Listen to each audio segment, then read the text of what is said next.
안녕하세요. 전 현재 미국에서 주택담보대출 관련된 업무를 맡고 있거든요. 작년에도 제가 미국 주택담보대출 관련된 영상을 하나 올려드리긴 했는데 지금 2022년에는 어느 정도로 이자율이 변동을 했고 어떤 추세로 가고 있는지에 대해서 오늘 또 말씀을 드리도록 하겠습니다.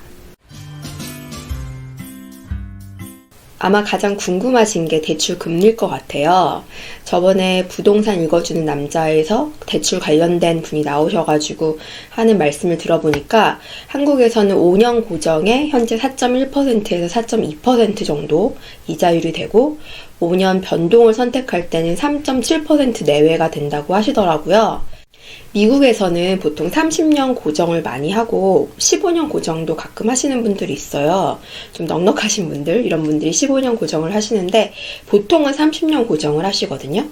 근데 얼마 전까지만 해도, 그러니까 몇 주 전까지만 해도 이자율이 3.625에서 3.85 정도 됐어요. 근데 지금 보니까 4% 정도 하더라고요. 그래서 몇 주 지나지 않았는데도 이자율이 좀 많이 오른 걸 볼 수 있었고요. 15년 같은 경우는 고정이 3.125에서 3.25% 정도 됩니다.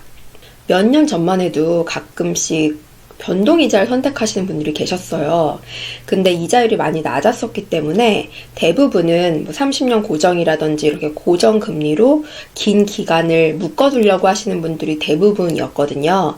근데 지금 이자율이 다시 오르기 때문에 변동금리를 선택하시는 분들도 계실지 모르겠지만 지금 현재 추세는 이자율이 오르고 있어서 이 낮은 이자율을 지금이라도 고정을 하겠다 이런 분들이 대부분이거든요. 그래서 현재는 30년 고정을 선택하시는 분들이 많습니다. 다음은 DSR 비율, 즉 총 부채 원리금 상환 비율에 대해서 안내를 해드릴게요. 한국에서는 대출이 총 2억을 초과하게 되면 40%라는 규제가 적용이 되거든요. 즉 총 대출이 2억을 넘으면 연소득의 40%까지만 대출이 되는 거예요. 미국에서는 이 비율을 DTI라고 하거든요. Debt to Income Ratio라고 하는데 최대로 받을 수 있는 이 DTI 비율은 55%까지 돼요. 그러니까 정부가 보조를 해주는 론 같은 경우는 55%까지 되고 보통은 50%까지 됩니다. 다음은 LTV 비율, 즉 Loan to Value 비율에 대해서 말씀을 드릴게요. 이거는 집 가격에 대비했을 때 어느 정도까지 대출이 나오느냐예요. 한국 같은 경우는 어디에 집을 사느냐에 따라서 또 집 가격이 얼마냐에 따라서 이 비율이 달라지는데 보통 40%에서 70% 사이잖아요. 미국에서는 LTV가 97%까지 가능하거든요.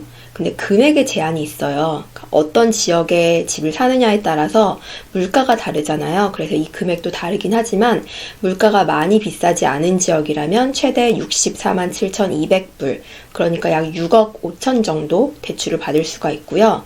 만약에 물가가 비싼 캘리포니아라든지 이런 지역 같은 경우는 97만 800불, 그러니까 약 9억 7천만 원 정도까지 대출을 받을 수가 있습니다.